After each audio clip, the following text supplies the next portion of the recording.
বন্যায় রক্তের বন্যায় কোঠা না মেধা মেধা মেধা কোঠা না মেধা মেধা মেধা আমার সোনার বাংলা।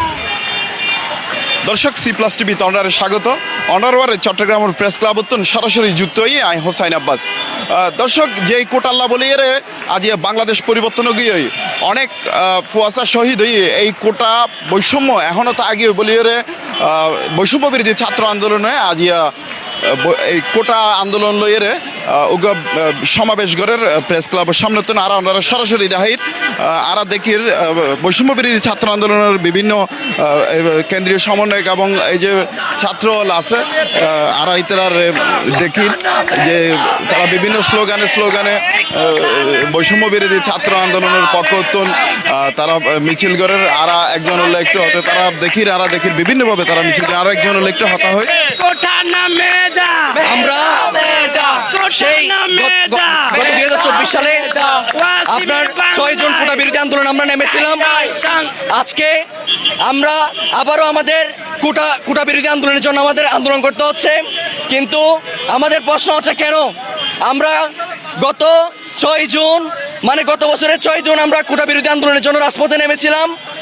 আজকে আমরা গতকালকে মেডিকেলের রেজাল্ট দিছে, ওখানে দেখেছি 5787 সিটের মধ্যে আপনার মুক্তিযোদ্ধা কোটা হচ্ছে আপনার 273টি, কিন্তু এই যে আন্দোলনের পরেও আমার যে ভাইটা 73.25 পেয়েছে, 70.25 পেয়েছে, 71.25 পেয়েছে, 71 থেকে 75 মার্কের মধ্যে পেয়েছে, সে ভাইটা মেডিকেলে চান্স হয় নাই। কিন্তু এই যে আপনার ফ্রিডম ফাইটার্স কোটা বলে 41.25 বলেন, তারপর হচ্ছে 40.25 বলেন, এরা কেন আপনার কোটার মাধ্যমে কেন চান্স হবে?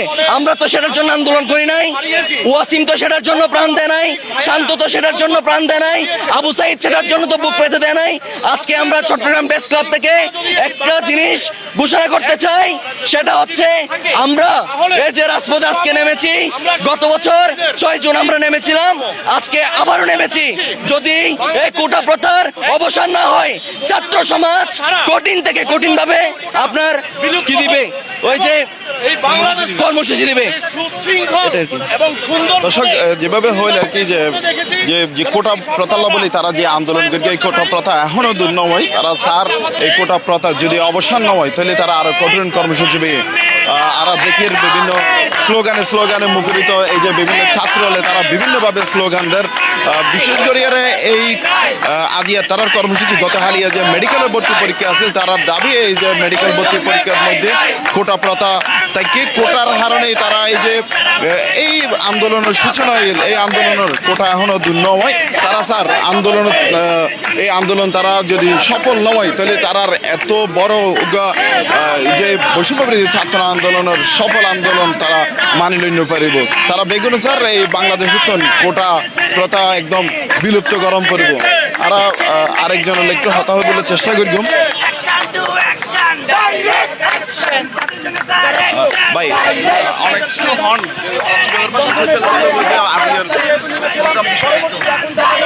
আচ্ছা, মেইন কথা বলতে আপনারা জানেন আর মেডিকেলত ভর্তি পরীক্ষা হলে সবচাইতে প্রতিযোগিতামূলক পরীক্ষা, কিন্তু এখন দেখা যাচ্ছে এই পরীক্ষা এই মেডিকেল ভর্তি পরীক্ষা 5% কোটা রাখি তারা, অথচ শেখ হাসিনা যাওয়ার পূর্বে এই কোটার পরিমাণ ছিল, মুক্তিযোদ্ধা কোটার পরিমাণ আছিল 2%, শেখ হাসিনা যাওয়ার পরে গিয়ে 5%।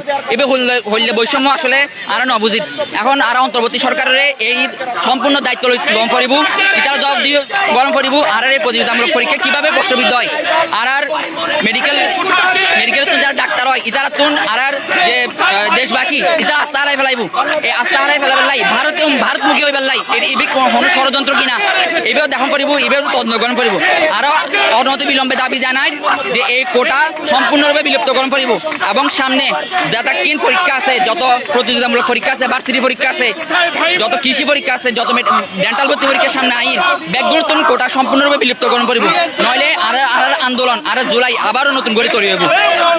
দর্শক যেভাবে হয় এই যে একজন ছাত্র তারা স্যার ভর্তি পরীক্ষা যত ধরনের পরীক্ষা আছে সমস্ত পরীক্ষা তারা কোটা প্রথা বাতিল স্যার, তারা ছাত্রালয়ে বিভিন্ন স্লোগানে মুখরিত করিয়ে তারা জানান দিতে স্যার এই বাংলাদেশের কোনো ধরনের বৈষম্য নব এবং কোটা প্রথা একদম টোটালি বিলুপ্তকরণ করব।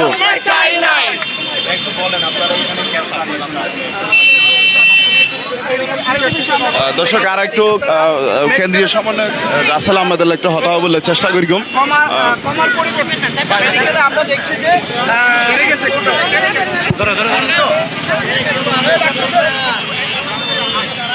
ভাই আমরা সবাইকে একসাথে দেই, আবার ভাই আমরা সবাইকে দিব ভয়েস।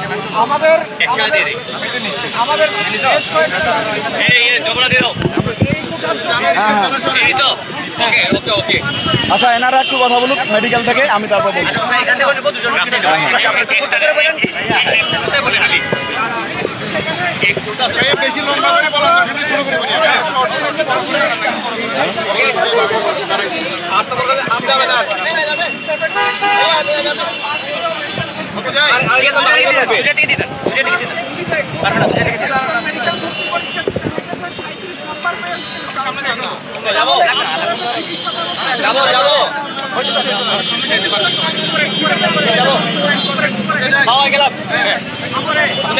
আন্দোলনটার মানে বলা হচ্ছে কোটা সংস্কারের বিষয়ে কোটা থাকবে না, কিন্তু এখন আবার এই ধরনের ঝামেলার কথা বলা হচ্ছে, কিভাবে দেখছে আপনারা? দেখুন, আমাদের শুরুতে মেধার ভিত্তিতে সকল চাকরিতে সকলের সুযোগের সমতা তৈরি করার দেওয়ার জন্য আমাদের আন্দোলন ছিল। এক পর্যায়ে আমাদের ভাইরা যখন জীবন দিল, শহীদ ওয়াসিম যখন জীবন দিল, শান্ত যখন জীবন দিল, আমাদের এই আন্দোলন রাষ্ট্র সংস্কার আন্দোলনের রূপ নিল। আমাদের এই আন্দোলনের একটা প্রেক্ষাপট তৈরি হয়েছিল আমাদের ভাইদের জীবনদানের মাধ্যমে আমাদের এই দেশকে খুনি হাসিনা মুক্ত এবং আমাদের এই ফ্যাসিবাদী কাঠামোকে ভেঙে দিয়ে নতুন রাষ্ট্র নির্মাণের, নতুন রাষ্ট্র পুনর্গঠনের জন্য আমাদের একটা দ্বার উন্মোচন হয়েছে। সেই জায়গা থেকে আমরা যে কোটা বৈষম্য দূর করার জন্য আন্দোলন নেমেছিলাম, রাজপথে নেমেছিলাম, এখনও বিশ্ববিদ্যালয় ভর্তি পরীক্ষা, মেডিকেল ভর্তি পরীক্ষা, ইঞ্জিনিয়ারিং ইনস্টিটিউটে ভর্তি পরীক্ষা, এখনও এই ভর্তি পরীক্ষাগুলোতে কোটা রয়েছে। সে জায়গা থেকে আমরা মনে করছি আমাদের সেই সব শহীদদেরকে অপমান করা হচ্ছে, আমাদের সেই সব শহীদদের আত্মত্যাগকে অপমান করা হচ্ছে, আমাদের রাজপথে যারা রক্ত ঝরিয়েছে সেই রক্তকে অপমান করা হচ্ছে।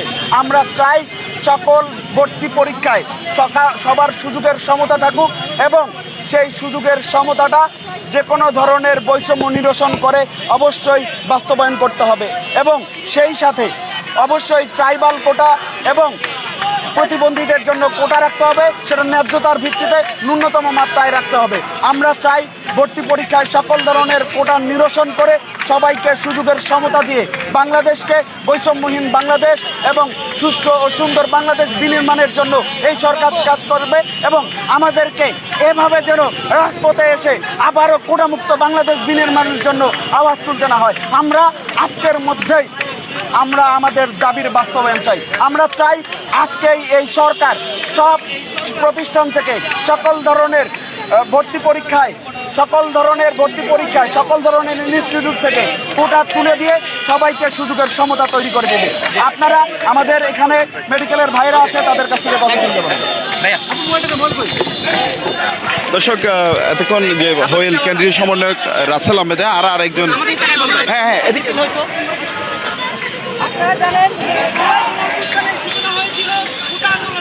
দর্শক আর একজন ছাত্রী সমন্বয় করলে হত হয়ে আপনারা জানেন গতকালকে মেডিকেল পরীক্ষার যে ফলাফলটা দেওয়া হয়েছে সেখানে কোটা ভিত্তিক দেওয়া হয়েছে। এখন আপনারা জানেন যে জুলাই বিপ্লবে যে আহত 2000-এরও অধিক শহীদ হয়েছে আমাদের ভাইয়েরা, তাহলে এই কোটার কারণে যে এত ভাইয়েরা শহীদ হলো, রক্ত দিল, এই রক্তের মূল্য তারা কিভাবে দিল? কোটাটা যদি রয়েই যায়, কোটাটা যদি আমাদের দেশে রয়ে যায়, তাহলে আমরা আমাদের ভাইয়েরা রক্ত দিয়ে লাভটা কি হলো? এই সরকার যে এই কোটাটা এখনো সিস্টেম চালু রেখেছে, তাহলে সেটার বিরুদ্ধে আমরা আজকে এখানে নেমেছি। আর সবচেয়ে বড় কথা হচ্ছে গিয়ে আপনারা জানেন ফ্যাসিস্টের আমলে এই কোটা ছিল, ফ্যাসিস্ট তো নেই, তাহলে এই কোটা এখনো অব্যাহত রাখবে কেন? যেখানে মেডিকেল পরীক্ষায় 41 নাম্বার পেয়ে যে চান্স পায়, কিন্তু 73 নাম্বার পেয়ে সে চান্স চান্স পাই না, তাহলে সেই কোটা আমাদের দেশে কেন এখন অব্যাহত থাকবে? সেই জবাব আমরা সরকার থেকে চাই। এবং কারোর সাথে বলতে চাই, আপনারা যদি অতি শীঘ্রই এই ব্যবস্থাকে উত্থান না করেন, তাহলে আমরা কিন্তু আবার ছাত্র সমাজ রাজপথে নামবো। আমরা হুঁশিয়ারি করে বলতে চাই, আপনারা আমার ভাইদের রক্তের সাথে বেইমানি করবেন না। আমরা ছাত্র সমাজ চুপ করে থাকবো না। যেভাবে জুলাইয়ে বিপ্লবে আমরা অংশগ্রহণ করেছিলাম, সেইভাবে যদি আপনারা আরো দ্বিতীয়বার গণ অভ্যুত্থান না চান, তাহলে দ্রুত আপনারা এই কোটা প্রথা বিলুপ করেন আমাদের দেশ থেকে। আমাদের ভাইদের রক্তের সাথে বেইমানি করবেন না এবং দেশের শান্তি ফিরিয়ে আনুন। অন্তর্বর্তীকালীন সরকারের কাছে আমাদের আবেদন থাকবে, আপনারা এই কোটা নিয়ে কাজ করুন, যাতে এই কোটা আমাদের বাংলাদেশে না থাকে, এই বৈষম্য যাতে আমাদের ছাত্র সমাজের মধ্যে না থাকে, মেধার ভিত্তিতে যাতে মানুষ চিকিৎসা করতে পারে, থাকতে পারে, সে আশি আমরা তা কামনা করছি। ধন্যবাদ। দর্শক, যে কোটা বিরোধী আন্দোলন হতো নাজিয়া, যেভাবে আমরা আরো জানাইলাম যে বিভিন্ন ছাত্র যে অংশগ্রহণ করিয়ে তারা বেগুনে স্যার এই যে কোটা বলিয়ে তারা এই আন্দোলন পুরো বাংলাদেশের পরিবর্তন করে ফেলে এই সূচনায় আছে যে আন্দোলনের কোটা লইয়ে এই কোটার বৈষম্য এখনো তাগিয়েই তারা বেগুনে স্যার কোটা প্রথা বাতিল হোক। যদি কোটা প্রথা বাতিল না হয় তাহলে তারা আরও বড় ধরনের কর্মসূচি লইব বলে আর জানাই। দর্শক, চট্টগ্রামের প্রেস ক্লাব হতেন এই আছে লার হাসে বৈষম্য বিরোধী ছাত্র আন্দোলনের বিক্ষোভ সমাবেশের সর্বশেষ সংবাদ। পরবর্তী সংবাদ চাই বলে আমরা আর C+-এর ওয়ারে থাকুন।